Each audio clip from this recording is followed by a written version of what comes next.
Hello everyone, my name is Russell Wright. I've been speaking on behalf of ThemeZoom.com. I'm the ThemeZoom CEO.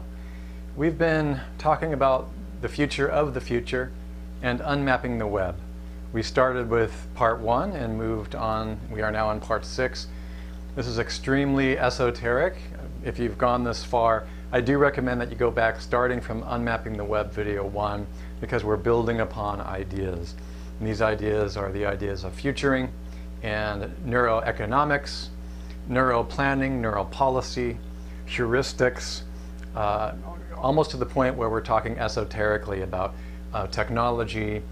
We've gone over the work of Jaron Lanier, we've gone over the work of Kurzweil, the Kurzweilian approach and the conflict between the Lanerian approach to technology and the Kurzweilian approach to technology. We've recognized that the web is being unmapped and turning into the internet, where the web of connections via the browser is no longer needed. My company is a technology and natural language processing company that's moving into the area of memetics. And we're going to go ahead and try to end this conversation about memetics in the next couple videos. But we're going to be entering into some areas that there's no other way for me to really say it, but you have to consider it spiritual. I know spiritual is a word that has a stigma associated with it. However, some of the most spiritual transformational video experiences I've had have been provided to me and integrated into my own conceptual models by some of the world's most powerful skeptics, including Michael Shermer of the Skeptics magazine, not to mention many other hardcore neuroscientists and even materialists. Now, we're going to talk about where that goes past the point of unmapping the web. When I get up here to the high level of pure creation value memes, known in the spiral dynamic systems as the green, yellow, and even coral systems. We're not going to cover spiral dynamics in this video series because it's extremely advanced stuff.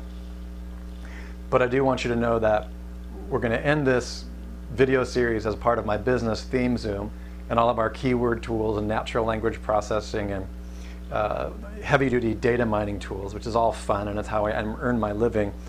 And I'm going to open the door to you. The door that I'm wanting to open for you is not the door that you're expecting me to open for you, which is how to make money online. I can show you how to do all that. That's easy compared to where we're going, and in fact includes it because everything is included in. What I'm trying to do is introduce to you an idea so powerful, an inception so powerful in your mind that it actually catalyzes you into what we call your memetic awakening, which is not some kind of new age concept or idea of some kind of spiritual transformation, although it doesn't exclude those ideas.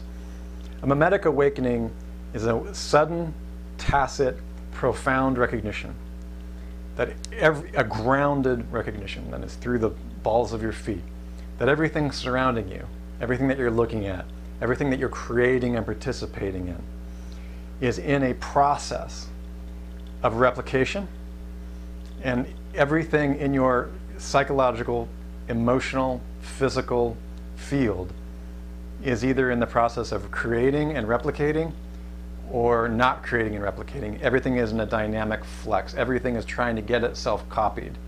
And that you actually have a choice in this process of both perception and creation to choose what you want to help replicate, which ideas, thoughts, and emotions you would like to perpetuate and support through perpetuation with your language, with your body, with your mirror neurons, your actions, and your reflections of other people in your life, and which ones you would not choose to replicate, imitate, project.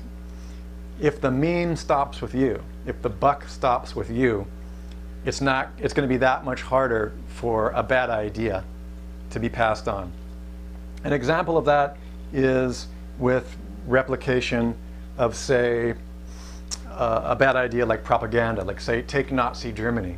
Hitler's propaganda machine was expert at passing on ideas that were viruses in the mind, and they were expertly positioned using what I call the 15 potential base states that allow a meme to pass on. There's actually more than that. This is something for another topic. But if somebody chose not to pass those ideas on, especially in a social mirroring context using mirror neurons, we are very much social-oriented creatures. We tend to copy and imitate what everybody else is doing. And we do that unless we are truly iconoclastic. You know, Schindler's List is a movie about iconoclasts in Germany during the Nazi concentration era who was unwilling to mirror the social values happening within those laws of power at that time.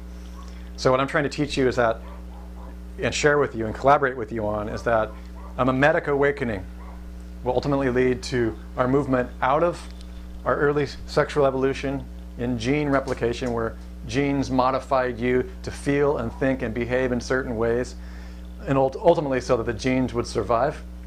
And a lot of the times you as an individual benefited by that mechanism. But there are also situations where you did not benefit necessarily from that situation, depending upon where you were in the social hierarchy of your tribe or culture. We moved on to memes because language evolved through mirror neurons. It's a very powerful book on mirror neurons, which I actually have in the room. We'll talk about another time. It's recently been discovered that children don't learn to imitate. They imitate in order to learn. And when you grok this, which I'll have a whole different video series about it, you actually begin to unlock the mysteries of human existence and to reveal in my work in the mirror box technology or neural freedom technology that I'm teaching, how to bypass the mechanisms of your existential blind spots. I know that sounds really heavy, but these blind spots are things that you deal with every day in every choice that you make. And I'm going to show you how to know when you're about to make a bad choice. I'm not going to promise you that you'll always make a good choice, but I'm going to show you areas where it's easy to make a bad choice. So memes were stacked on genes. Memes are language that replicated using mirror neurons in order to also perpetuate the gene's survival. Genes allowed for the creation of memes of language, sound. Memes are things that I'm moving towards you right now in the form of the sound wave. We have amazing teams or technology memes that I can use right now to pass on this sound, this light, this energy.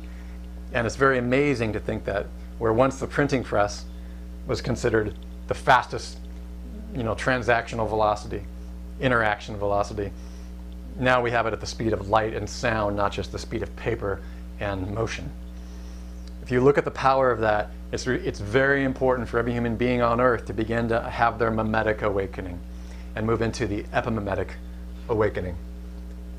Epimemetics is above memes.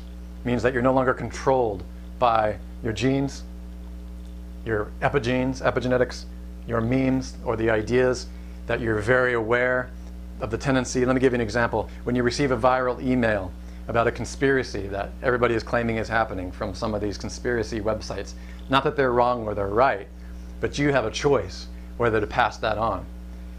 And if you haven't researched it, if you haven't used dissonance research theory in order to find consonants, if you haven't validated your sources, you're going to transmit in that email, by passing it on to your list, information that could not only be false, it's a good meme, meaning it's getting itself replicated, but it may not be have utility, and it may not be helpful to the overall cause, and in fact may degrade culture. Value memes may keep us caught in the blue value meme containers by the very fact that you haven't learned to not pass that idea on. An epimemetic awakening